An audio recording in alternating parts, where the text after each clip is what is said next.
सभी भक्तों को मेरा जय श्री कृष्ण, जय सिया राम, जय जय श्री राधे। श्री हरि श्रीमन महर्षि वेदव्यास प्रणीत महाभारत प्रथम खंड का हम अध्ययन एवं श्रवण कर रहे हैं, जिसके अंतर्गत आज हम अध्याय 31 का अध्ययन करेंगे। 29 अध्याय इंद्र के द्वारा वालखिल्यों का अपमान और उनकी तपस्या के प्रभाव से अरुण एवं गरुड़ की उत्पत्ति। शौनक जी ने पूछा, सूत नंदन, इंद्र का क्या अपराध था और कौन सा प्रमाद था? वालखिल्य मुनियों की तपस्या के प्रभाव से गरुड़ की उत्पत्ति कैसे हुई थी? कश्यप जी तो ब्राह्मण हैं, उनका पुत्र पक्षीराज कैसे हुआ? साथ ही वह समस्त प्राणियों के लिए दुर्धर्ष एवं अवध्य कैसे हो गया? उस पक्षी में इच्छानुसार चलने तथा रुचि के अनुसार पराक्रम करने की शक्ति कैसे आ गई? मैं यह सब सुनना चाहता हूँ। यदि पुराण में कहीं इसका वर्णन हो तो सुनाइए। उग्र श्रवाजी ने कहा, ब्राह्मण, आप मुझसे जो पूछ रहे हैं वह पुराण का ही विषय है। मैं संक्षेप में ये सब बातें बता रहा हूँ, सुनिए। कहते हैं, प्रजापति कश्यप जी पुत्र की कामना से यज्ञ कर रहे थे। उसमें ऋषियों, देवताओं तथा गंधर्वों ने भी उन्हें बड़ी सहायता दी। उस यज्ञ में कश्यप जी ने इंद्र को समिधा लाने के काम पर नियुक्त किया था। वालखिल्य मुनियों तथा अन्य देवगणों को भी यही कार्य सौंपा गया था। इंद्र शक्तिशाली थे। उन्होंने अपने बल के अनुसार लकड़ी का एक पहाड़ जैसा बोझ उठा लिया और उसे बिना कष्ट के ही वे ले आए। उन्होंने मार्ग में बहुत से ऐसे ऋषियों को देखा जो कद में बहुत ही छोटे थे। उनका सारा शरीर अंगूठे के मध्य भाग के बराबर था। वे सब मिलकर पलाश की एक बाती छोटी सी टहनी लिए आ रहे थे। उन्होंने आहार छोड़ रखा था। तपस्या ही उनका धन था। वे अपने अंगों में ही समाये हुए से जान पड़ते थे। पानी से भरे हुए गोखुर के लांघने में भी उन्हें बड़ा क्लेश होता था। उनमें शारीरिक बल बहुत कम था। अपने बल के घमंड में मतवाले इंद्र ने आश्चर्यचकित होकर उन सबको देखा और उनकी हंसी उड़ाते हुए वे अपमानपूर्वक उन्हें लांघकर शीघ्रता के साथ आगे बढ़ गए। इंद्र के इस व्यवहार से वालखिल्य मुनियों को बड़ा रोष हुआ। उनके हृदय में भारी क्रोध का उदय हो गया। अतः उन्होंने उस समय एक ऐसे महान कर्म का आरंभ किया जिसका परिणाम इंद्र के लिए भयंकर था। ब्राह्मणों, वे उत्तम तपस्वी वालखिल्य मन में जो कामना रखकर छोटे बड़े मंत्रों द्वारा विधि पूर्वक अग्नि में आहुति देते थे, वह बताता हूँ, सुनिए। संयम पूर्वक उत्तम व्रत का पालन करने वाले वे महर्षि यह संकल्प करते थे कि संपूर्ण देवताओं के लिए कोई दूसरा ही इंद्र उत्पन्न हो, जो वर्तमान देवराज के लिए भयदायक, इच्छानुसार पराक्रम करने वाला और अपनी रुचि के अनुसार चलने की शक्ति रखने वाला हो। शौर्य और वीर्य में इंद्र से वह 100 गुना बढ़कर हो। उसका वेग मन के समान तीव्र हो।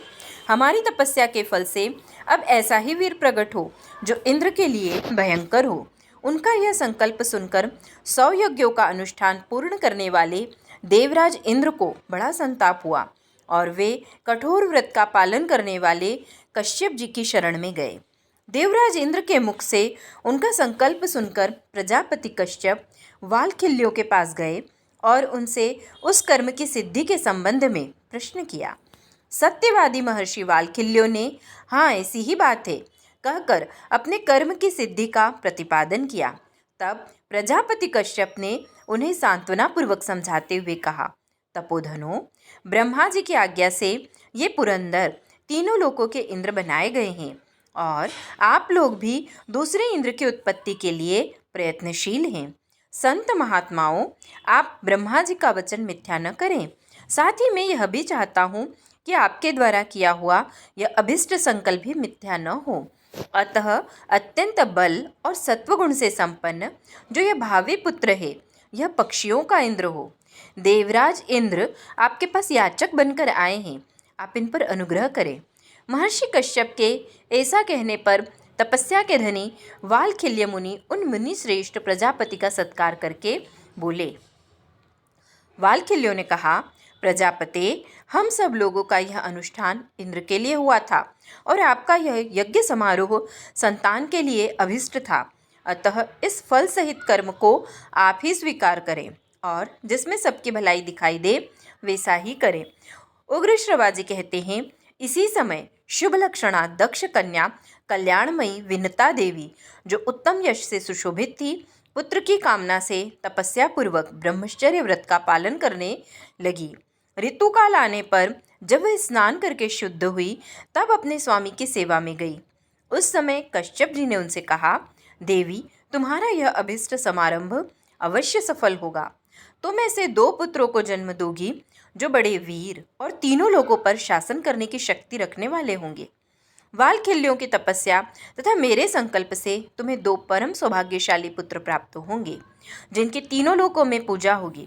इतना कहकर भगवान कश्यप ने पुनः विनता से कहा, देवी, यह गर्भ महान अभ्युदयकारी होगा, अतः इसे सावधानी से धारण करो। तुम्हारे ये दोनों पुत्र संपूर्ण पक्षियों के इंद्र पद का उपभोग करेंगे। स्वरूप से पक्षी होते हुए भी इच्छानुसार रूप धारण करने में समर्थ और लोक संभावित वीर होंगे। विनता ने ऐसा कहकर प्रसन्न हुए प्रजापति से शतक्रतु इंद्र से कहा, पुरंदर, ये दोनों महापराक्रमी भ्राता तुम्हारे सहायक होंगे। तुम्हें इनसे कोई हानि नहीं होगी। इंद्र, तुम्हारा संताप दूर हो जाना चाहिए। देवताओं के इंद्र तुम ही बने रहोगे। एक बात ध्यान रखना, आज से फिर कभी तुम घमंड में आकर ब्रह्मवादी महात्माओं का उपहास और अपमान न करना, क्योंकि उनके पास वाणी रूप अमोघ वज्र है तथा वे तीक्ष्ण कोप वाले होते हैं। कश्यप जी के ऐसा कहने पर देवराज इंद्र निशंक होकर स्वर्गलोक में चले गए। अपना मनोरथ सिद्ध होने से विनता भी बहुत प्रसन्न हुई। उसने 2 पुत्र उत्पन्न किए, अरुण और गरुड़। जिसके अंग कुछ अधूरे रह गए थे वे अरुण कहलाते हैं। वे ही सूर्यदेव के सारथी बनकर उनके आगे आगे चलते हैं। भृगुनंदन दूसरे पुत्र गरुड़ का पक्षियों के इंद्र पद पर अभिषेक किया गया। अब तुम गरुड़ का यह महान पराक्रम सुनो। इस प्रकार श्री महाभारत आदि पर्व के अंतर्गत आस्तिक पर्व में गरुड़ चरित्र विषयक 31वां अध्याय श्री कृष्ण चंद्र चरण कमलार्पणमस्तु। द्वांत्रिशो अध्यायः गरुड़ का देवताओं के साथ युद्ध और देवताओं की पराजय। उग्र श्रवाजी कहते हैं, द्विजश्रेष्ठ, देवताओं का समुदाय जब इस प्रकार भांति भांति के अस्त्र शस्त्रों से संपन्न हो युद्ध के लिए उद्यत हो गया, उसी समय पक्षीराज गरुड़ तुरंत ही देवताओं के पास जा पहुँचे। उन अत्यंत बलवान गरुड़ को देखकर संपूर्ण देवता कांप उठे। उनके सभी आयुध आपस में ही आघात प्रत्याघात करने लगे। ये वहाँ विद्युत एवं अग्नि के समान तेजस्वी और महापराक्रमी अमेयात्मा बहुमन विश्वकर्मा अमृत की रक्षा कर रहे थे। वे पक्षीराज के साथ 2 घड़ी तक अनुपम युद्ध करके उनके पंख, चोंच और नखों से घायल हो उस रंगारण में मृतक तुल्य हो गए। तदंतर पक्षीराज ने अपने पंखों की प्रचंड वायु से बहुत धूल उड़ाकर समस्त लोकों में अंधकार फैला दिया और उसी धूल से देवताओं को ढक दिया। उस धूल से आच्छादित होकर देवता मोहित हो गए। अमृत की रक्षा करने वाले देवता भी इसी प्रकार धूल से ढक जाने के कारण कुछ देख नहीं पाते थे। इस तरह गरुड़ ने स्वर्गलोक को व्याकुल कर दिया और पंखों तथा चोंचों की मार से देवताओं का अंग अंग विदीर्ण कर डाला।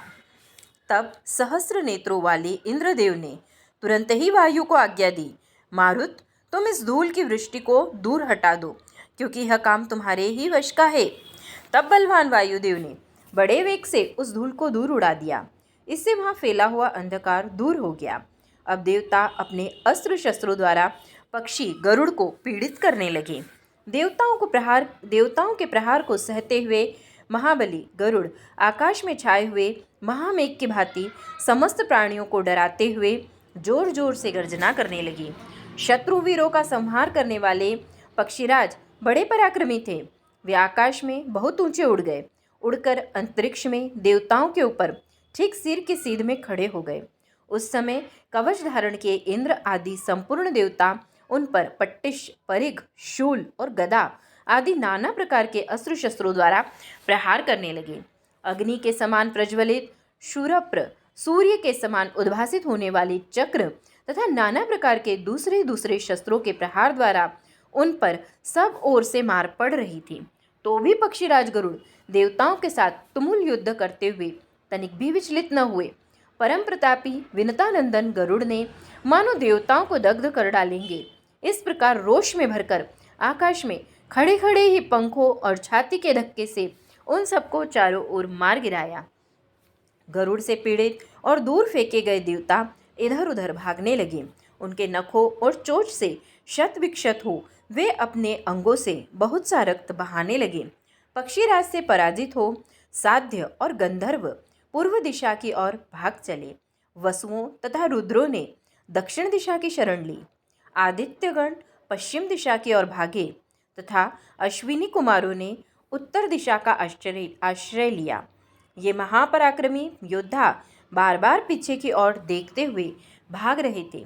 इसके बाद आकाशचारी पक्षीराज गरुड़ ने वीर अश्वक्रंद, रेणुक, शूरवीर कृथन, तपन, उलूक, श्वसन, निमेष, प्ररुज और पुलिन इन 9 यक्षों के साथ युद्ध किया। शत्रुओं का दमन करने वाले विंता कुमार ने प्रलय काल में कुपित हुए पिनाकधारी रुद्र की भांति क्रोध में भरकर उन सबको पंखों, नखों और चोंच के अग्रभाग से विदीर्ण कर डाला। ये सभी यक्ष बड़े बलवान और अत्यंत उत्साही थे। उस युद्ध में गरुड़ द्वारा बार बार क्षत विक्षत होकर वे सुन की धारा बहाते हुए बादलों के भांति शोभा पा रहे थे। पक्षीराज उन सबके प्राण लेकर जब अमृत उठाने के लिए आगे बढ़े तब उनके चारों ओर उन्होंने आग जलती देखी। वह आग अपनी लपटों से वहाँ की समस्त आकाश को आवृत किए हुई थी। उससे बड़ी ऊंची ज्वालाएं उठ रही थी। वह सूर्यमंडल के भांति दाह उत्पन्न करती और प्रचंड वायु से प्रेरित हो अधिकाधिक प्रज्वलित होती रहती थी। तब वेगशाली महात्मा गरुड़ ने अपने शरीर में 8100 मुख प्रकट करके उनके द्वारा नदियों का जल पी लिया और पुनः बड़े वेग से शीघ्रतापूर्वक वहां आकर उस जलती हुई आग पर वह सब जल उड़ेल दिया। इस प्रकार शत्रुओं को ताप देने वाले पक्षवाहन गरुड़ ने नदियों के जल से उस आग को बुझाकर अमृत के पास पहुंचने की इच्छा से एक दूसरा बहुत छोटा रूप धारण कर लिया। इस प्रकार श्री महाभारत आदि पर्व के अंतर्गत आस्तिक पर्व में गरुड़ चरित्र विषयक 32वां अध्याय श्री कृष्ण चंद्र चरण कमलार्पणमस्तु। 33वां अध्याय गरुड़ का अमृत लेकर लौटना, मार्ग में भगवान विष्णु से वर पाना एवं उन पर इंद्र के द्वारा वज्र प्रहार। उग्र श्रवाजी कहते हैं, तदंतर जैसे जल का वेग समुद्र में प्रवेश करता है उसी प्रकार पक्षीराज गरुड़ सूर्य की किरणों के समान प्रकाशमान सुवर्णमय स्वरूप धारण करके बलपूर्वक जहाँ अमृत था उस स्थान में घुस गए। उन्होंने देखा अमृत के निकट एक लोहे का चक्र घूम रहा है। उसके चारों ओर छुरे लगे हुए हैं। वह निरंतर चलता रहता है और उसकी धार बड़ी तीखी है। वह घोर चक्र अग्नि और सूर्य के समान जाज्वल्यमान था। देवताओं ने उस अत्यंत भयंकर यंत्र का निर्माण इसलिए किया था कि वह अमृत चुराने के लिए आए हुए चोरों के टुकड़े टुकड़े कर डाले। पक्षी गरुड़ उसके भीतर का छिद्र, उसमें घुसने का मार्ग देखते हुए खड़े रहे। फिर एक क्षण में ही वे अपने शरीर को संकुचित करके उस चक्र के अरों के बीच से होकर भीतर घुस गए। वहां चक्र के नीचे अमृत की रक्षा के लिए ही 2 श्रेष्ठ सर्प नियुक्त किए गए थे। उनकी कांति प्रज्वलित अग्नि के समान जान पड़ती थी। बिजली के समान उनकी लपलपाती हुई जीभें, दैदीप्यमान मुख और चमकती हुई आंखें थी। वे दोनों सर्प बड़े पराक्रमी थे। उनके नेत्रों में ही विष भरा था। वे बड़े भयंकर, नित्य क्रोधी और अत्यंत वेगशाली थे। गरुड़ ने उन दोनों को देखा। उनके नेत्रों में सदा क्रोध भरा रहता था। वे निरंतर एकटक दृष्टि से देखा करते थे। उनकी आंखें कभी बंद नहीं होती थी। उनमें से एक भी जिसे देख ले वह तत्काल भस्म हो सकता था। सुंदर पंख वाले गरुड़ जी ने सहसा धूल झोंककर उनकी आंखें बंद कर दी और उनसे अदृश्य रहकर ही वे सब ओर से उन्हें मारने और कुचलने लगे। आकाश में विचरने वाले महापराक्रमी विनता कुमार ने वेगपूर्वक आक्रमण करके उन दोनों सर्पों के शरीर को बीच से काट डाला। फिर वे अमृत की ओर झपटे और चक्र को तोड़ फोड़ कर अमृत के पात्र को उठा बड़ी तेजी के साथ वहां से उड़ चले। उन्होंने स्वयं अमृत को नहीं पिया, केवल उसे लेकर शीघ्रतापूर्वक वहां से निकल गए और सूर्य की प्रभा का तिरस्कार करते हुए बिना थकावट के चले आए।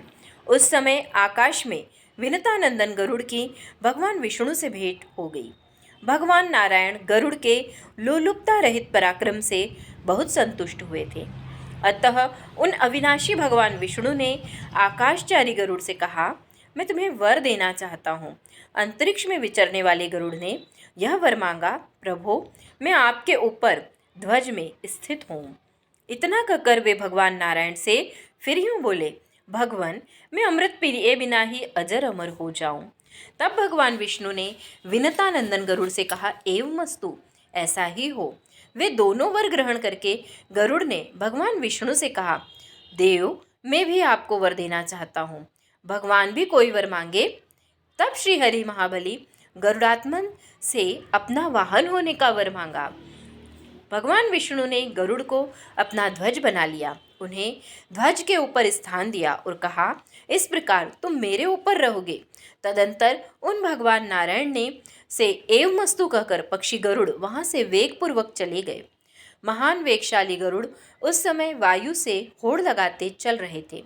पक्षियों के सरदार उन खग श्रेष्ठ गरुड़ को अमृत का अपहरण करके लिए जाते देख इंद्र ने रोष में भरकर उनके ऊपर वज्र से आघात किया।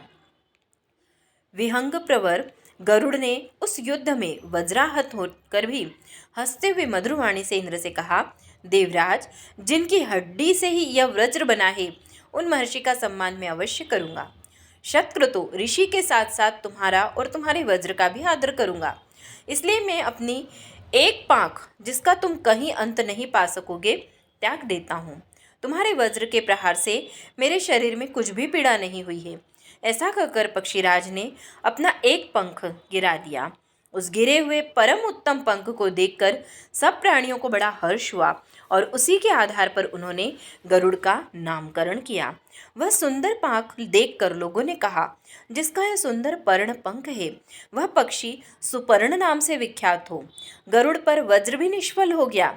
यह महान आश्चर्य की बात देखकर सहस्त्र नेत्रों वाले इंद्र ने मन ही मन विचार किया, अहो यह पक्षी रूप में कोई महान प्राणी है।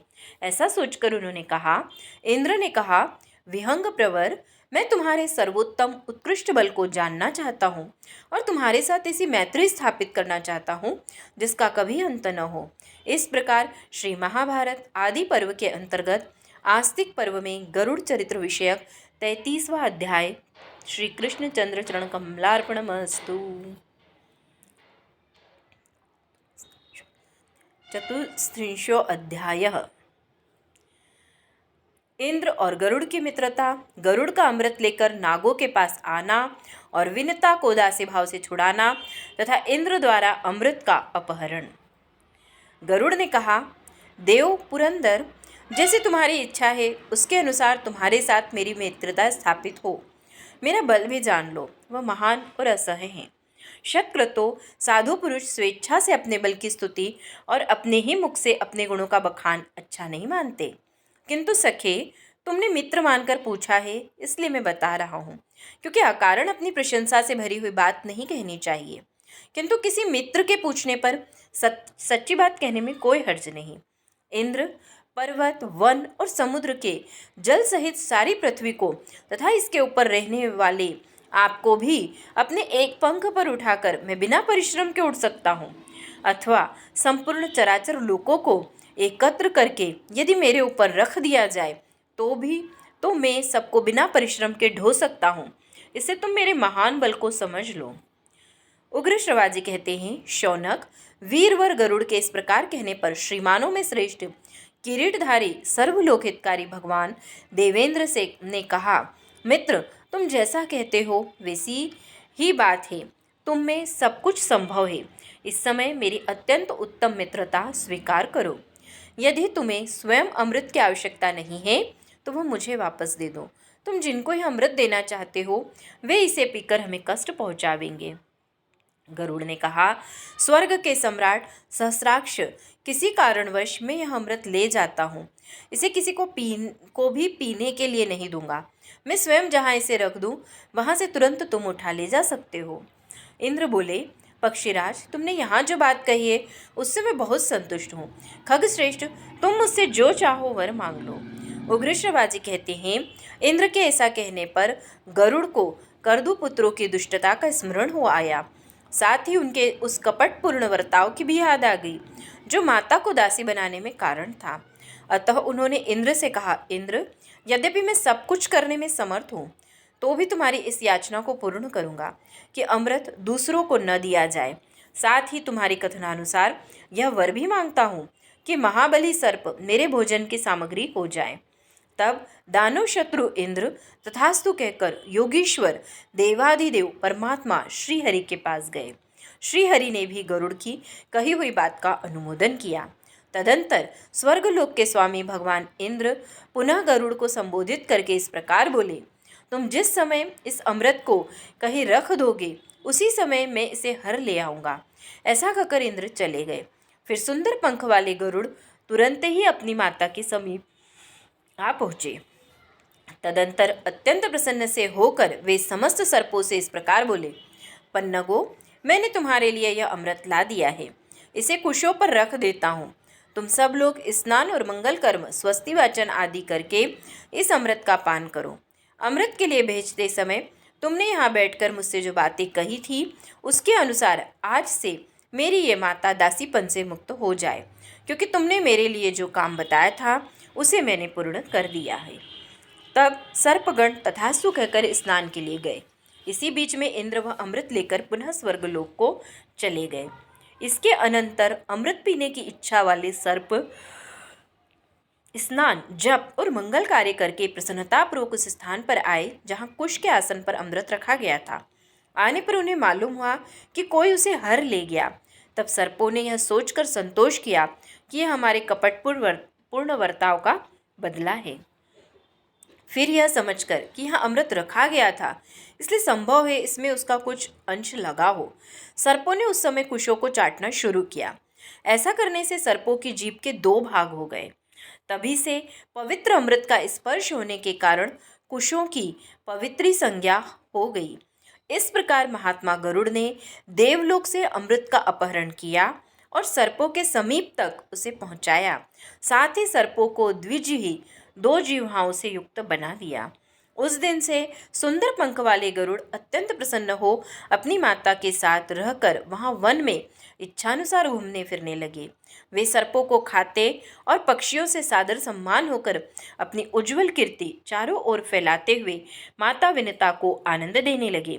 जो मनुष्य इस कथा को श्रेष्ठ द्विजों की उत्तम गोष्ठी में सदा पढ़ता अथवा सुनता है वह पक्षीराज महात्मा गरुड़ के गुणों का गान करने से पुण्य का भागी होकर निश्चय ही स्वर्गलोक में जाता है।